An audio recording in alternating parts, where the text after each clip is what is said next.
வணக்கம். இட்லி சாம்பார் சாப்பிட ரெஸ்டாரண்ட்டுக்கு தான் போகணுங்கிறது இல்லை. இந்த மாதிரி சிம்பிளாக சாம்பார் செஞ்சு நம்ம வீட்லேயே இட்லி மேலே ஊற்றி, அதே மாதிரி சட்னியும் நல்லா காரசாரமாக அரைச்சி அதோட டிப் பண்ணி சாப்பிட்டோன்னா ரொம்ப டேஸ்டியாக இருக்கும். ஸோ இந்த வீடியோவில் நம்ம குக்கர் சாம்பார் எப்படி செய்கிறதுங்கிறத பார்க்கலாம். ஃபஸ்ட்டு நம்ம ஒரு குக்கர் பேனில் ஒரு 2 டீஸ்பூன் அளவுக்கு எண்ணெயை விட்டுண்டுலாம். அதோட கடுகு, கொஞ்சம் வெந்தயம், கொஞ்சம் ஜீரகம், சேப்பு மிளகாய் ஒரு 2லேருந்து 3 போட்டுட்டோ, கொஞ்சம் கருவேப்பிலையும் போட்டுட்டோ, பெருங்காயத்தையும் போட்டுடலாம். நம்ம ஒரு 2 வெங்காயமும் 2 தக்காளியும் பொடியாக நறுக்கி ரெடி பண்ணி வச்சுக்கலாம். அதுவும் இதோட ஆட் பண்ணிடலாம்.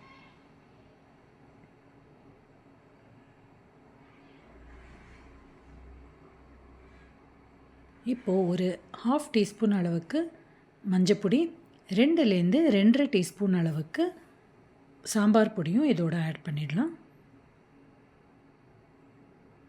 தேவையான அளவு உப்பையும் ஆட் பண்ணிடலாம்.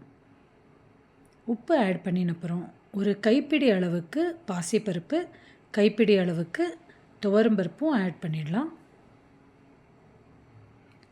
அதோட ஒரு கொஞ்சமாக சின்ன பீஸ் நான் காமிச்சிருக்கேன் பாருங்கோ, அந்த மாதிரி கொஞ்சமாக புளி தண்ணி ஆட் பண்ணிடலாம்.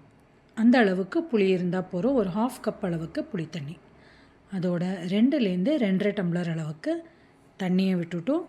நம்ம குக்கர் மூடியால் மூடிட்டோம். விசில் 2லேருந்து 3 விசில் வச்சாக்க நம்மளுக்கு கரெக்டாக இருக்கும்.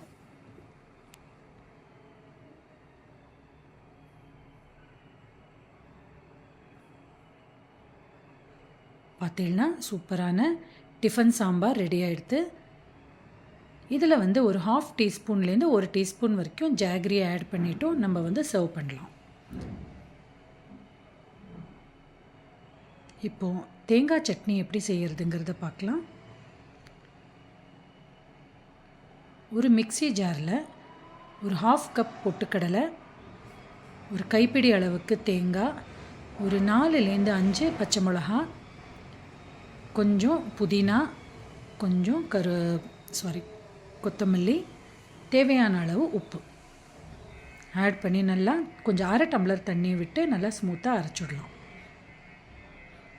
அதில் பெருங்காய பொடியை போட்டு நம்ம கடுகு தாளித்து கொட்டிடலாம். ஸோ நம்மளோட சட்னி, சாம்பார் எல்லாமே ரெடியாக இருக்குது.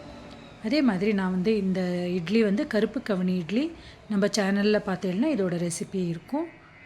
ஸோ இட்லியில் இந்த மாதிரி சாம்பாரை சுட சுட ஊற்றிண்டு மேலாக சட்னியும் போட்டு நம்ம சாப்பிட்டோன்னா ரொம்ப டேஸ்டியாக இருக்கும். ஸோ எல்லோரும் செஞ்சு பாருங்க.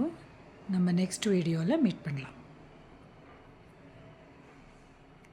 தேங்க்யூ.